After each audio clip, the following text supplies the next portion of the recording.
আজি 5/6/2024 বৰ্ষৰ প্ৰাতঃ মুৰলী। ওম শান্তি। বাপ দাদা মধুবন। আজি বাবাই কৈছে, মৰমৰ সন্তানসকল, তোমালোক ভগৱানৰ সন্তান, ৰাজকুমাৰ ৰাজকুমাৰী হবাগৈ। তোমালোকে কোনো বস্তুৰ ইচ্ছা ৰাখিব নালাগে, কাৰো পৰা একো বিচাৰিবও নালাগে। প্ৰশ্ন: দেহ মন ঠিকে ৰাখিবলৈ কোনটো আধাৰৰ প্ৰয়োজন নাই? উত্তৰ: বহুত সন্তানে এনেকৈ ভাবে যে বৈভৱৰ আধাৰত দেহ মন ঠিকে থাকিব। কিন্তু বাবাই কয়, সন্তানসকল, ইয়াত তোমালোকে বৈভৱৰ ইচ্ছা ৰাখিব নালাগে। বৈভৱেৰে দেহ মন ঠিক নহ'ব। দেহ মন ঠিকে ৰাখিবলৈ স্মৃতিৰ যাত্ৰা কৰা উচিত। কোৱা হয়, আনন্দৰ দৰে কোনো পথ্য নাই। তোমালোক আনন্দিত হৈ থাকা, নিচাত থাকা, যজ্ঞত দধিচি ঋষিৰ দৰে নিজৰ সৰ্বস্ব উজাৰি দিয়া, তেতিয়া দেহ মন ঠিক হৈ যাব। ওম শান্তি। পিতাক কৰণ কৰোৱানহাৰৰ বুলি কোৱা হয়। তোমালোক হৈছে ভগৱানৰ সন্তান। তোমালোকৰ এইখন সৃষ্টিত উচ্চতকৈ উচ্চ স্থান আছে। তোমালোক সন্তানসকলৰ নিচা থাকিব লাগে যে আমি ভগৱানৰ সন্তান, ঈশ্বৰৰ শ্ৰীমতত এতিয়া আকৌ নিজৰ ৰাজ্য ভাগ্য স্থাপনা কৰি আছো। এইটো স্মৃতিও কাৰো বুদ্ধিত নাথাকে। বাবাই সকলো সেৱাকেন্দ্ৰৰ সন্তানসকলৰ কাৰণে কয়, অনেক সেৱাকেন্দ্ৰ আছে, বহুত সন্তান আহে। প্ৰত্যেকৰে বুদ্ধিত যাতে সদায় এইটো স্মৃতি থাকে যে আমি বাবাৰ শ্ৰীমতত পুনৰাই বিশ্বত সুখ শান্তিৰ ৰাজ্য স্থাপনা কৰি আছো। সুখ আৰু শান্তি এই দুটা শব্দই স্মৃতিত ৰাখিব লাগে। তোমালোক সন্তানসকলে কিমান জ্ঞান পোৱা, তোমালোকৰ বুদ্ধি কিমান বিশাল হ'ব লাগে। ইয়াত ভোদা বুদ্ধিৰে কাম নচলে। নিজক ভগৱানৰ সন্তান বুলি বুজা, তেতিয়া পাপ সমাপ্ত হৈ যাব। বহুত আছে, যাৰ গোটেই দিনটোত পিতাৰ স্মৃতি নাথাকেই। বাবাই কয়, তোমালোকৰ বুদ্ধি কিয় ভোদা হৈ যায়? সেৱা কেন্দ্ৰলৈ এনেকুৱা সন্তান আহে, যাৰ বুদ্ধিত এইটো স্মৃতি নায়েই যে আমি শ্ৰীমত অনুসৰি বিশ্বত নিজৰ দৈবী ৰাজ্য স্থাপনা কৰি আছো। অন্তৰত সেইটো নিচা ৰেঙনি থাকিব লাগে। মুৰলী শুনিলে ৰোমাঞ্চিত হৈ যাব লাগে। ইয়াত বাবাই দেখিবলৈ পায়, সন্তানসকল আৰু বেছিহে জয় পৰি থাকে। বহুত সন্তান আছে, যাৰ বুদ্ধিত এইটো স্মৃতি নাথাকে যে আমি শ্ৰীমতত বাবাৰ স্মৃতিৰে বিকৰ্ম বিনাশ কৰি নিজৰ ৰাজধানী স্থাপনা কৰি আছো। বাবাই নিতৌ বুজাই থাকে, সন্তানসকল, তোমালোক হৈছা যোদ্ধা, ৰাৱণৰ ওপৰত বিজয় পাওঁতা। বাবাই তোমালোকক মন্দিৰৰ লায়ক কৰি তোলে। কিন্তু ইমানখিনি নিচা বা আনন্দ সন্তানসকলৰ থাকে জানো? কিবা বস্তু নাপালে বিতুষ্ট হৈ যায়। সন্তানসকলৰ এইটো অৱস্থা দেখি বাবা আচম্বিত হয়, মায়াৰ জালত আবদ্ধ হৈ পৰে। তোমালোকৰ মান, তোমালোকৰ কাম কাজ, তোমালোকৰ আনন্দ সেয়া বিস্ময়কৰ হ'ব লাগে। যিয়ে মিত্ৰ সম্বন্ধীয়ক পাহৰিব নোৱাৰে, তেওঁলোকে কেতিয়াও বাবাক স্মৰণ কৰিব নোৱাৰে। তেন্তে কি পদ পাব? আচৰিত লাগে। তোমালোক সন্তানসকলৰতো বহুত নিচা থাকিব লাগে। নিজক ভগৱানৰ সন্তান বুলি বুজা, তেতিয়া একোৱেই বিচৰাৰ প্ৰয়োজন নাথাকিব। বাবাই আমাক ইমান প্ৰচুৰ সম্পদ দিয়ে যে 21 জন্মলৈ একো বিচৰাৰ প্ৰয়োজন নাথাকে। ইমানেই নিচা থাকিব লাগে। কিন্তু বুদ্ধি একেবাৰে ভোদা, জয় পৰি যোৱা। তোমালোক সন্তানসকলৰ বুদ্ধিত 7 ফুট ওখ হ'ব লাগে। মনুষ্যৰ উচ্চতা খুব বেছি 6-7 ফুট হয়। বাবাই সন্তানসকলক কিমান উৎসাহিত কৰে, তোমালোক হৈছা ভগৱানৰ সন্তান। জগতৰ লোকেতো একোৱেই বুজি নাপায়। তেওঁলোকক তোমালোকে বুজোৱা যে আপোনালোকে মাত্ৰ এইটোৱেই বুজক যে আমি পিতাৰ সন্মুখত বহি আছো। বাবাক স্মৰণ কৰি থাকিলে বিকৰ্ম বিনাশ হ'ব। পিতাই বুজায়, সন্তানসকল, মায়া তোমালোকৰ ঘোৰ শত্ৰু। অন্যৰ ইমান শত্ৰু নহয়, তোমালোকৰ ক্ষেত্ৰত যিমান। মনুষ্যইতো নাজানে তুচ্ছ বুদ্ধিৰ। বাবাই নিতৌ তোমালোক সন্তানসকলক কয়, তোমালোক হৈছা ভগৱানৰ সন্তান। পিতাক স্মৰণ কৰি থাকা আৰু আনকো নিজৰ সমানকৈ গঢ়ি থাকা। তোমালোকে সকলোকে এইটোও বুজাব পাৰা যে ভগৱান হৈছে সঁচা চাহাব। গতিকে আমি তেওঁৰ সন্তানসকল চাহাবৰ সন্তান হৈ গ'লোঁ।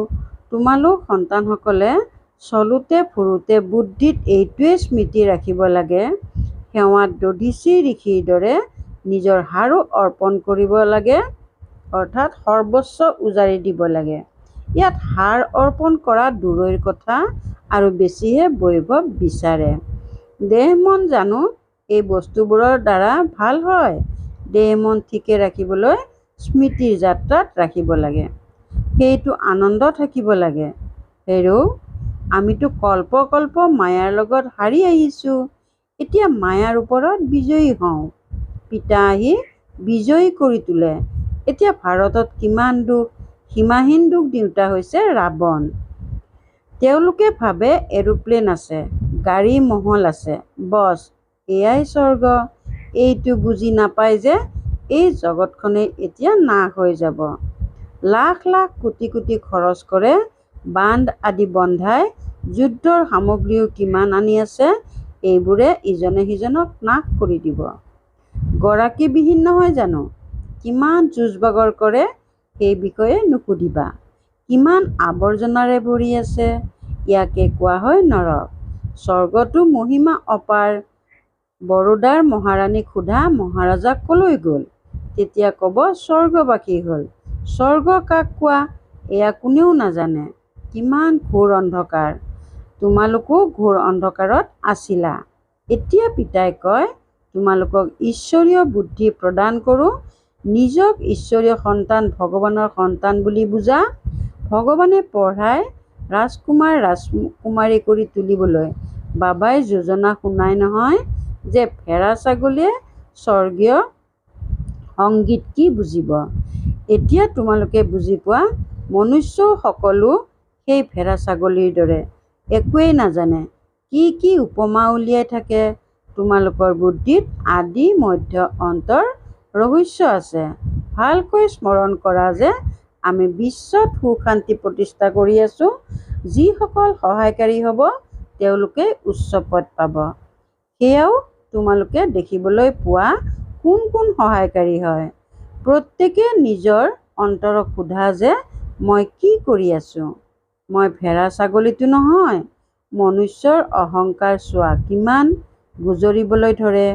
তোমালোকৰতো পিতাৰ স্মৃতি থাকিব লাগে, সেৱাত সৰ্বস্ব উজাৰি দিব লাগে, কাকো বিতুষ্ট কৰিব নালাগে, নিজেও হ'ব নালাগে, অহংকাৰো আহিব নালাগে। মই এইটো কৰোঁ, মই বৰ বুদ্ধিমান, এনেকুৱা খেয়াল অহাটো দেহ অভিমান। তেওঁলোকৰ চলনেই এনেকুৱা হৈ যায় যে দেখিলেই লাজ লাগিব, নহ'লে তোমালোকৰ নিচিনা সুখ আন কাৰো হ'ব নোৱাৰে। এইটো স্মৃতি বুদ্ধিত থাকিলে তোমালোক জিলিকি থাকিবা। সেৱা কেন্দ্ৰত কিছুমানেতো ভাল মহাৰথী থাকে, কিছুমান অশ্বৰোহী, কিছুমান পদাতিক। ইয়াত বহুত বিকাল বুদ্ধিৰ হোৱা উচিত। কেনেকুৱা কেনেকুৱা ব্ৰাহ্মণী আছে, কিছুমানতো বহুত সহায়কাৰী, সেৱাত কিমান আনন্দিত হৈ থাকে। তোমালোকৰ নিচা বাঢ়িব লাগে। সেৱা অবিহনে কি পদ পাবা। মাতা পিতাৰ সন্তানসকলৰ প্ৰতি সন্মান থাকে, কিন্তু তেওঁলোকে নিজে নিজৰ সন্মান নাৰাখিলে তেন্তে বাবাই কি ক'ব। তোমালোক সন্তানসকলে সংক্ষেপতে সকলোকে পিতাৰ পৰিচয় দিব লাগে। কোৱা, পিতাই কয় মন্মনা ভৱ, অৰ্থাৎ নিজক আত্মা বুলি বুজি মোক স্মৰণ কৰা। গীতাত কিছুমান শব্দ আছে যি আটাত নিমখৰ পৰিমাণৰ দৰে। এই সৃষ্টিখন কিমান বিশাল, বুদ্ধিত উদয় হ'ব লাগে। কিমান বিশাল সৃষ্টি, কিমান মনুষ্য আছে, এয়া আকৌ একোৱেই নাথাকিবগৈ। কোনো খণ্ডৰেই নাম চিহ্ন নাথাকিব। আমি স্বৰ্গৰ মালিক হ'মগৈ। দিনে ৰাতিয়ে এইটো আনন্দত থাকিব লাগে। জ্ঞানটো বহুত সহজ, বুজাওঁতাজনো বৰ ৰসাল হ'ব লাগে। অনেক প্ৰকাৰৰ যুক্তি আছে। পিতাই কয় মই তোমালোকক বহুত কূটনীতিবিদ কৰি তোলোঁ। তেওঁলোকে প্ৰতিনিধিক কূটনীতিবিদ বুলি কয়। গতিকে সন্তানসকলৰ বুদ্ধিত স্মৃতিত থাকিব লাগে। অহ' বেহদৰ পিতাই আমাক নিৰ্দেশনা দিয়ে। তোমালোকে ধাৰণ কৰি আনকো পিতাৰ পৰিচয় দিয়া। তোমালোকৰ বাহিৰে বাকী গোটেই জগতখনেই নাস্তিক। তোমালোকৰ মাজতো ক্ৰমানুসৰি আছে। কোনোবা নাস্তিকো আছে নহয়, পিতাক স্মৰণেই নকৰে। নিজে কয়, বাবা মই আপোনাৰ স্মৃতি পাহৰি যাওঁ। তেন্তে নাস্তিক নহ'ল জানো? এনেহেন পিতা যিয়ে ৰাজকুমাৰ ৰাজকুমাৰী কৰি তোলে, তেওঁ স্মৃতিলৈ নাহে। এইটো বুজিবলৈও বহুত বিশাল বুদ্ধিৰ আৱশ্যক। পিতাই কয়, মই প্ৰত্যেক ৫,০০০ বছৰৰ পাছত আহোঁ, তোমালোকৰ দ্বাৰাই কাৰ্য কৰাওঁ। তোমালোক কিমান ভাল যোদ্ধা। বন্দে মাতৰম তোমালোকৰে গায়ন। তোমালোকেই পূজ্য আছিলা, আকৌ পূজাৰী হ'লা। এতিয়া শ্ৰীমতেৰে আকৌ পূজ্য হৈ আছা। সেয়েহে তোমালোক সন্তানসকলে বহুত শান্তিৰে সেৱা কৰিব লাগে। তোমালোক অশান্ত হ'ব নালাগে। যাৰ হীৰাই হীৰাই ভূত সোমাই আছে, তেওঁ কি পদ পাব? লঘু বহুত ডাঙৰ ভূত। বাবাই সকলো চাই থাকে, প্ৰত্যেকৰে চলন কেনেকুৱা। বাবাই কিমান নিচা বঢ়াই থাকে। কিছুমানে সেৱা নকৰে, মাত্ৰ খাই বৈ থাকে। তেন্তে ২১ জন্ম সেৱা কৰিব লাগিব। দাস দাসীও নহ'ব জানো? অন্তিমত সকলোৰে সাক্ষাৎকাৰ হ'ব। অন্তৰত সেৱাধাৰীয়েই স্থান পাব। তোমালোকৰ সেৱাই হ'ল সকলোকে অমৰলোক নিবাসী কৰি তোলা। বাবাই সাহসটো বহুত দিয়ে। ধাৰণা কৰা দেহ অভিমানীসকলৰ ধাৰণা হ'ব নোৱাৰে।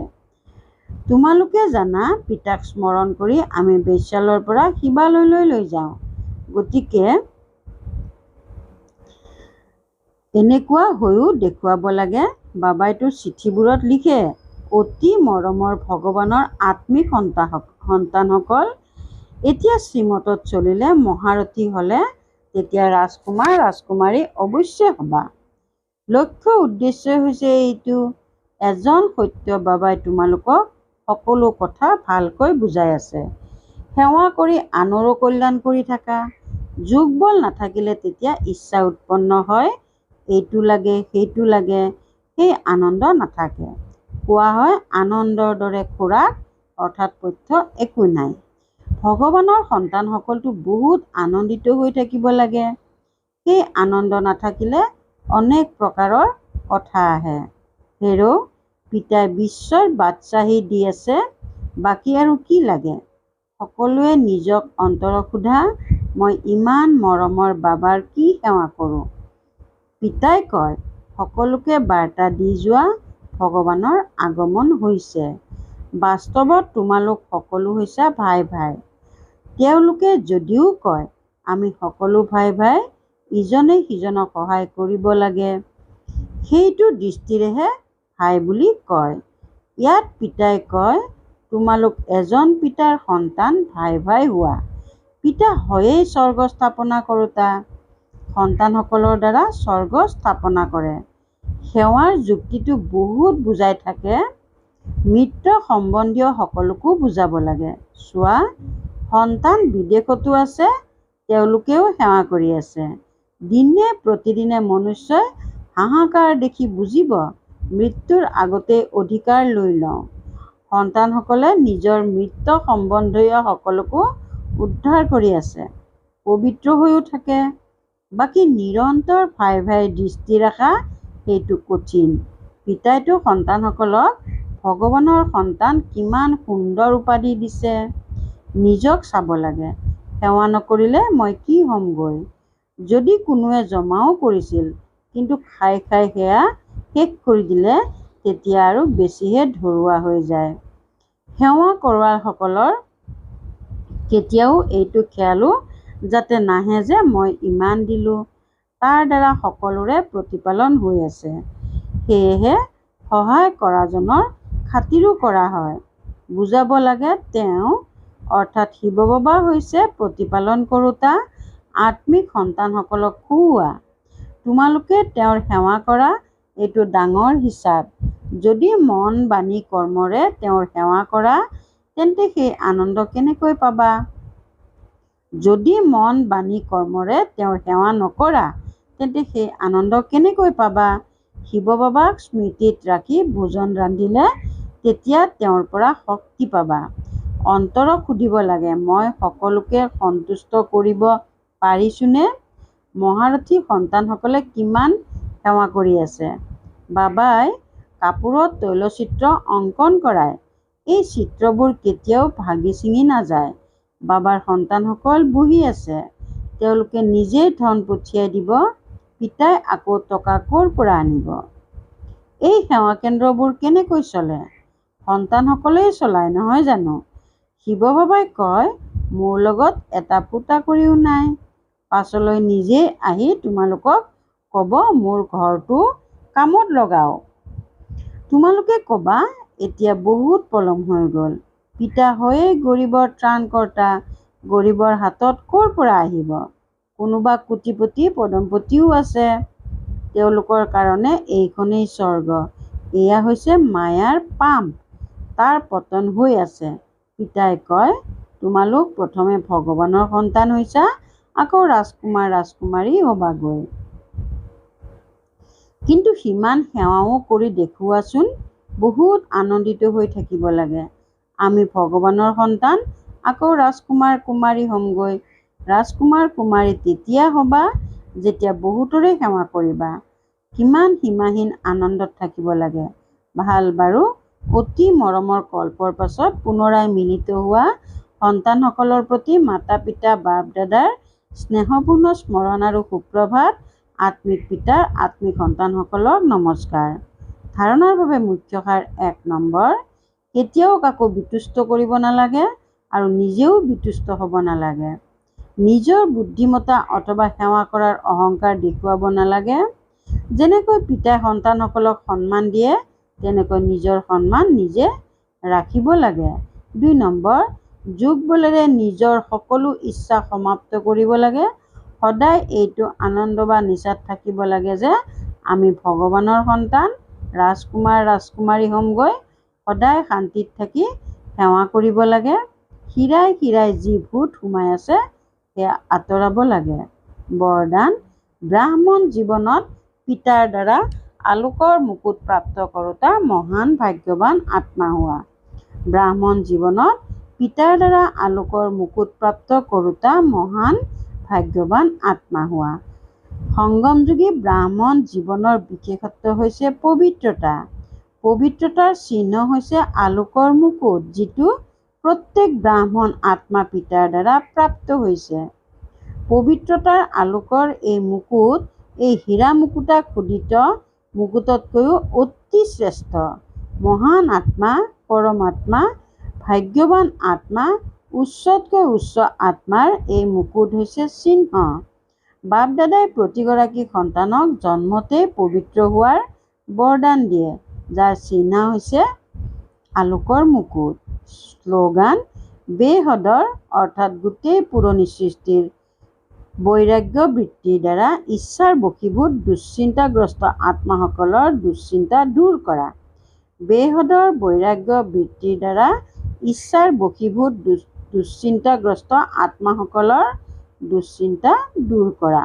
ওম শান্তি। কৰ্মযোগী হ'বলৈ আজিৰ অব্যক্ত সংকেত। কৰ্ম অৰ্থাৎ ব্যৱহাৰ, যোগ অৰ্থাৎ পৰমাৰ্থ, পৰমাৰ্থ অৰ্থাৎ পৰম পিতাৰ সেৱাৰ অৰ্থে। গতিকে ব্যৱহাৰ আৰু পৰমাৰ্থ দুয়োটা যাতে একেলগে হয়, ইয়াকে শ্ৰীমতত চলোতা কৰ্মযোগী বুলি কোৱা হয়। মই কেৱল ব্যৱহাৰিক নহয়, কিন্তু ব্যৱহাৰিক আৰু পৰমাৰ্থ অৰ্থাৎ যি কৰি আছো সেয়া ঈশ্বৰীয় সেৱাৰ অৰ্থে কৰি আছো। এইটো স্মৃতিৰে এটি শৰীৰৰ দ্বাৰা একেটা সময়তে মন আৰু ধনৰ দুগুণ উপাৰ্জন হৈ থাকিব। ওম শান্তি।